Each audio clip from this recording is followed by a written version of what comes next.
Um es gleich zu sagen, Kolumbien hat mindestens zwei Gesichter. Da sind die atemberaubenden Bergketten und traumhaften Küsten. Und da ist das Gesicht von Pablo Escobar und die Drogengeschäfte.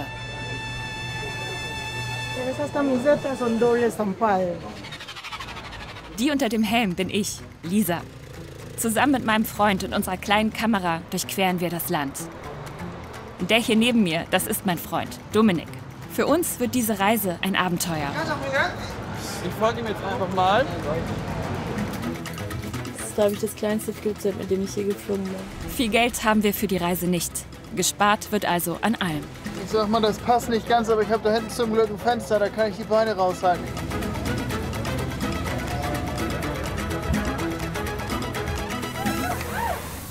Kolumbien wird uns überraschen mit der Lebensfreude der Menschen und wie die Leute hier anpacken. No soy ingeniero, soy un pescador que sé cómo puedo ayudar al planeta.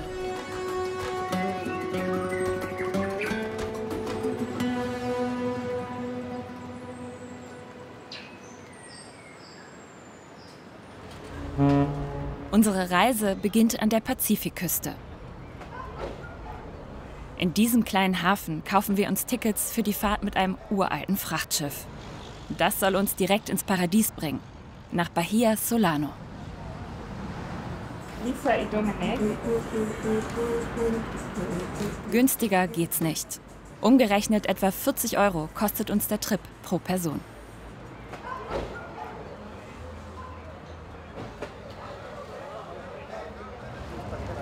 Zweimal die Woche bringt der Frachter Lebensmittel und andere Vorräte in die abgeschiedensten Regionen. Wer hier mitreisen will, schläft mit 10 anderen Passagieren in einer Kabine. Außer uns sind nur KolumbianerInnen an Bord. 17. Also hier schläft einer und hier schläft einer. 24 Stunden. Mal schauen. Oh, oh, oh. Enge Nummer, was? Ja. Ich sag mal, das passt nicht ganz, aber ich habe da hinten zum Glück ein Fenster, da kann ich die Beine raushalten, dann kriegen die ein bisschen frische Seeluft. Hier, glaube ich. Kurz nach Sonnenuntergang legen wir ab. Etwa 24 Stunden werden wir jetzt unterwegs sein. Wir sind hier 12 Leute. Das wird eine angenehme Nacht, würde ich sagen. Und die Zeit vergeht hier irgendwie überhaupt nicht. Mein Problem ist ein ganz anderes. Ich habe schon Reisetabletten genommen. Ich liege auf dem Rücken, aber Hey, Manita! Ich habe hier oben immerhin ein bisschen mehr Blick, aber den hast du ja nicht mal da unten, ne?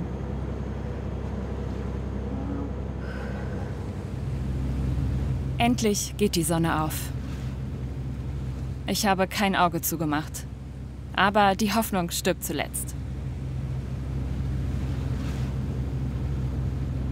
Ein ordentliches Frühstück wird uns beiden gut tun. Willkommen in Kolumbien. Es gibt Reis mit Ei und Kochbanane. Der Pazifik ist heute nicht mein Freund. Der Wellengang nimmt leider wieder zu.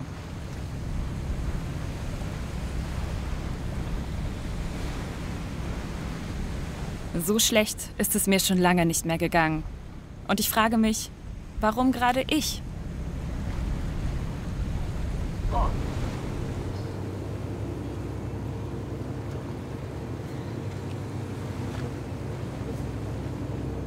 es ist so eine schöne Aussicht. Ich kann es gerade einfach nicht genießen. Mir ist so schlecht. Das tut mir echt leid. Du merkst gar nichts. Nee, mir geht's gut. Also ich genieße die Aussicht und die frische Seeluft. Ich hätte, glaube ich, nicht frühstücken sollen, weil es kommt alles gerade irgendwie hoch.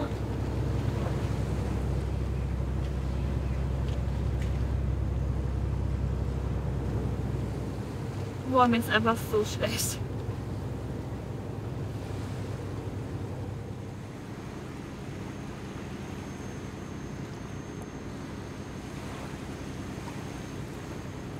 Gegen Mittag beruhigt sich der Pazifik. Endlich nimmt die Übelkeit ab. Zum ersten Mal kann ich die Fahrt jetzt auch ein wenig genießen. Etwa 3/4 der Strecke haben wir inzwischen zurückgelegt. Noch etwa 6 Stunden sind es bis zu unserem Ziel, Bahía Solano. Julián hat fast die ganze Nacht über am Steuer gestanden. Er fährt diese Strecke mehrfach im Monat. Eso es tranquilo. Esto es tranquilo. Para mí no es tranquilo. No. Para mí es una aventura. Sí, esto es tranquilo así. Aquí está malo si esto sube y baja así cara. Y a veces es peligroso también. Sí, claro. Viel Platz gibt es auf dem Schiff nicht. Die besten Plätze sind die auf der Brücke. Hier ist die Aussicht gut und es gibt frische Luft. Neben mir sitzt Luis. Für ihn ist es auch die erste Reise mit einem Frachtschiff. ¿Y cómo te gusta? Sí, me gusta. O sea, es raro. Es como para ustedes también un poco como impredecible. Como... Ah, también para ti. Obvio, total. Okay. Entonces, como que no sabes qué está pasando ni qué va a pasar. Como ahí vamos. Okay. Allá se ve tierra. Sí. Allá vamos a llegar, no sé. ¿Y por qué vais a Bahía Solano? Voy a dejar los restos de mamá. Murió en diciembre, murió el 30 de diciembre. Oh. Y voy a dejar los restos de ella en el lugar donde ella nació, que era lo que ella quería. Entonces por eso este viaje, porque hubiera sido más fácil tomar un avión y llegar allá. Pero es el último viaje que estoy haciendo con ella. Es muy emocional, ¿no? Muy.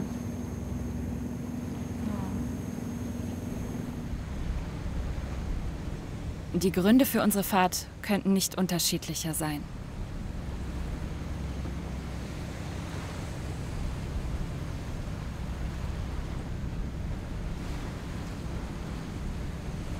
Über das Internet an Bord organisiert Luis noch ein paar letzte Dinge für die Trauerfeier seiner Mutter.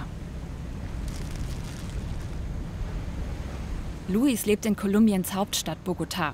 Hier am Pazifik ist er geboren. Es muy importante en Colombia la familia, ¿no? Demasiado. Acá somos muy de familia, muy. Creo que ustedes son más desarraigados un poco. Un poco sí. Como que a los 16, 17 les dicen, bueno, lárguense, que les vaya bien. Ya. Más o menos, ustedes sí, son muy así, nosotros no.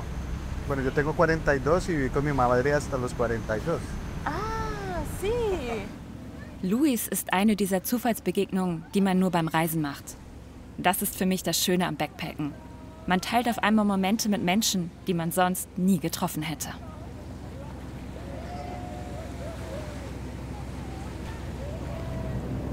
Da vorne ist es. Wir haben es so gut wie geschafft.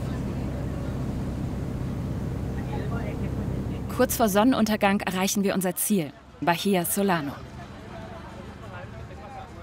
Wie es jetzt weitergehen soll, ist für uns ein Rätsel. Zum Glück kennt sich Luis hier bestens aus und hilft uns, ein Tuk-Tuk zu organisieren.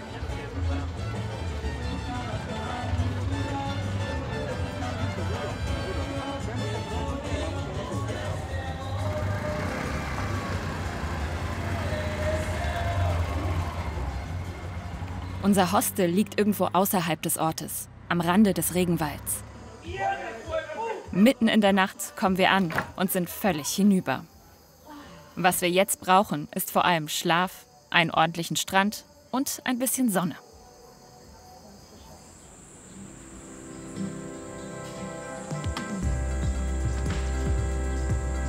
Am nächsten Morgen begreifen wir erst so richtig, wo wir gelandet sind. Unser Hostel liegt im Dschungel und gleichzeitig direkt am Meer.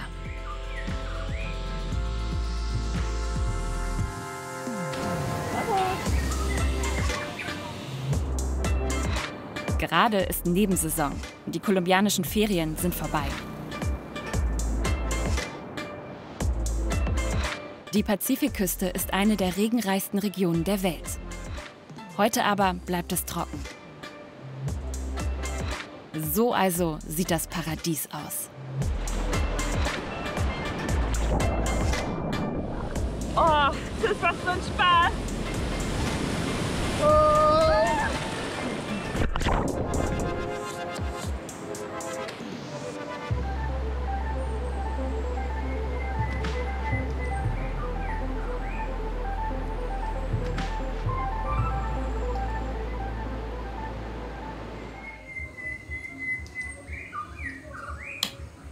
Ich glaube, wir haben Probleme mit der Stromversorgung hier, oder? Geht nix. Der Strom ist auf jeden Fall mehr aus als an. Ja, stimmt.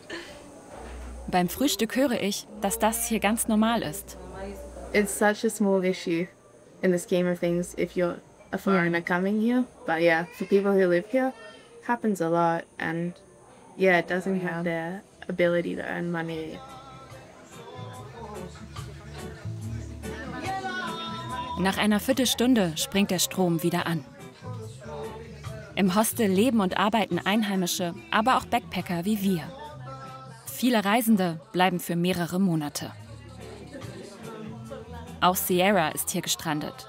Sie ist 27 Jahre alt und kommt eigentlich aus Australien. Seit 2 Jahren ist Sierra auf Weltreise. Im Hostel jobbt sie als Managerin, macht die Buchung und hat die Kasse im Blick. Always busy. It's really hard here with the money because like everything is in cash. But yeah, this is the reception. We're gonna try and beautify it a little bit because yeah, it's a little bit sad looking at the moment. But yeah, the plan is to put some lockers here so that guests can like leave their stuff, paint the walls a bit. Yeah, little by little, kind of changing it up. Yeah. Das Hostel soll vergrößert werden. Jetzt, zu Beginn der Nebensaison, ist die beste Zeit für Umbauarbeiten.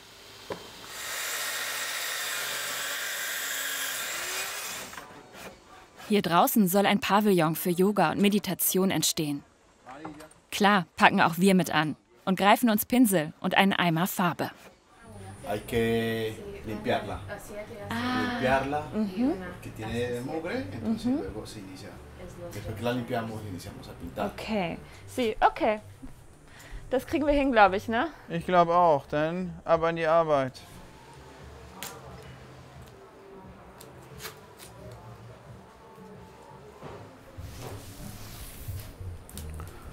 So, ich glaube, die Wand ist sauber. Nee. Wir müssen noch nach oben. Wie? Komme ich gar nicht ran. Ja, siehst du den Stuhl hier? Ah, die Leiter. Das ist die kolumbianische Leiter. Dann gucke ich mal, wie stabil die ist. Erfüllt ihren Zweck.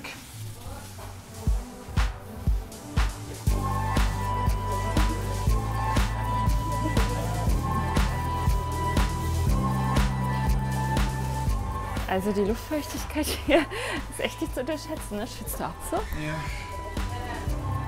Aber es ist eigentlich auch ein ganz cooles Gefühl, oder? Absolut. Man verewigt sich quasi hier und das finde ich tatsächlich auch ganz schön.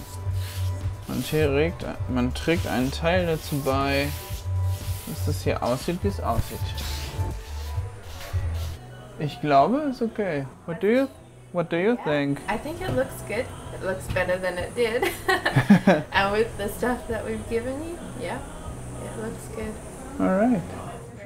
In Australien hat Sierra ein völlig anderes Leben als Unternehmensberaterin geführt. I can't imagine if like next week he told me I was going back to like work from my computer in an office in Melbourne. I think I would cry. Part of like what I've been doing the last 2 years was to kind of like step out of being behind a laptop all the time. So I'm trying to work out, okay, use what I know, but doing something that I actually am passionate about and isn't just about making big companies more money. Ich finde, dass es für so einen Schritt schon eine große Portion Mut braucht.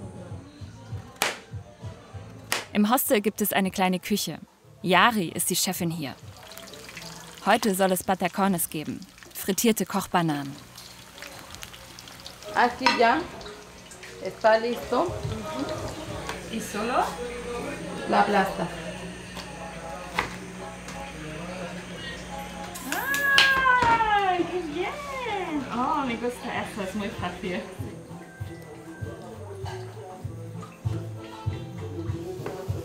Dazu ein typisches Hauptgericht. Gemüse-Kokos-Curry mit Garnelen. La gastronomía pacífica es muy importante porque nos llevan a nuestros ancestros, que eran los que cocinaban así, con sus hierbas, todo natural, nada digamos que químicos alterados, que grasas saturadas, nada, todo natural, cernido del coco. Die Kokosmilch kommt hier nicht aus der Dose, sondern frisch von den Kokosnüssen aus dem Hostelgarten. Yari arbeitet seit einem halben Jahr als Köchin hier. El resto. ¿Y te gusta ese trabajo aquí en el hostal? Sí, porque me ha dado la oportunidad de que, pues, tener un salario que antes no tenía y pues porque mis hijos ya van a estudiar y yo les voy a comprar bolsos, zapatos, cuadernos, todo, estoy feliz y espero pues llegar lejos. Y tú eres muy optimística también. Sí, me gusta ser así, no me gusta como que llorar y como que no voy a poder, sí puedo. Kochen hat Yari von ihrer Mutter gelernt. Sí, creo que está perfecto, sí. Im Stillen notiere ich mir die Zutaten und verspreche mir, das Gericht zu Hause nachzukochen.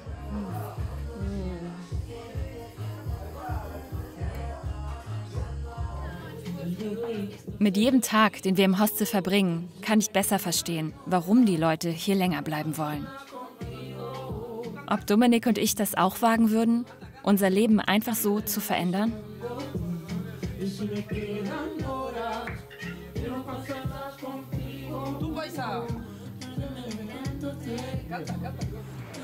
Am nächsten Morgen machen wir mit Sierra einen Ausflug zu einer Nachbarinsel. Um 7 Uhr geht's los. Ganz in der Nähe des Hostels liegt ein wirklich sehr kleiner Hafen. Von hier aus starten die Fischerboote zu den nahegelegenen Inseln. So normally during the high season when there's a lot more tourists, we have these tours every day. So anyone working for us can go along if they have the time to. Erst jetzt begreifen wir, dass wir eingeladen sind. Ein super Lohn für 3 Stunden Malerarbeiten.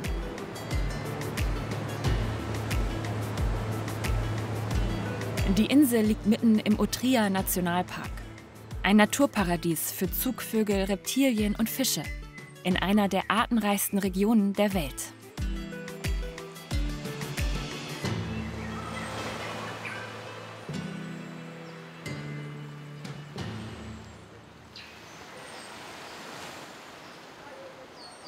Still, even this popular place, so empty. Yeah. It's really cool. That's everywhere, yeah. There's never many people. Die Gegend gilt in Kolumbien eher als Geheimtipp.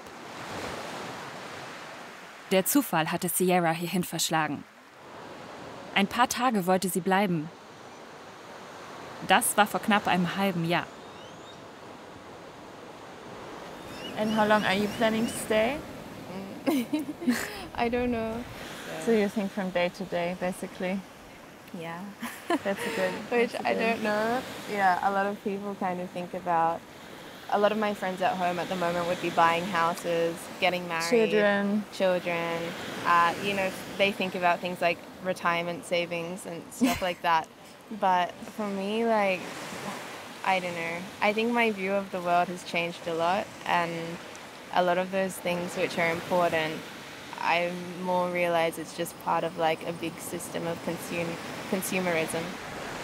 Auch wenn wir ein paar Tage länger bleiben als geplant, morgen müssen wir weiter. So we are here, right? Yes, at Parque Utria. And the next we will go to Medellin. It's nice weather there. Everyone says that, but it's true. It's never too hot and it's never too cold. Perfect. Sounds like a good next destination. Mit Medellin wartet jetzt zum ersten Mal auf unserer Abenteuerreise eine richtig große Stadt auf uns. Das wird eine Umstellung werden. Wenn wir nicht wieder den Frachter nehmen wollen, kommen wir aus dieser entlegenen Pazifikregion nur mit dem Flugzeug weg. Befestigte Straßen ins Inland gibt es von hier aus nicht. Also nehmen wir am Morgen ein Tuk-Tuk zum nächsten Flughafen.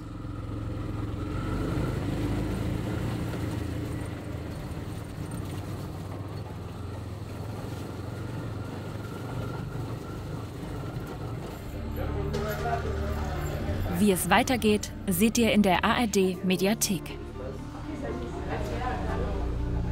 Y así es como Pablo Escobar es descubierto como un narcotraficante. There's going to be people that love him, people that hate him. The whole Cauca you can find armored groups. Das ist aber irgendwie auch ein relativ mulmiges Gefühl, hier in so ein Konfliktgebiet zu fahren. I'm working for a peace that maybe I will never see it. Jetzt in der ARD-Mediathek.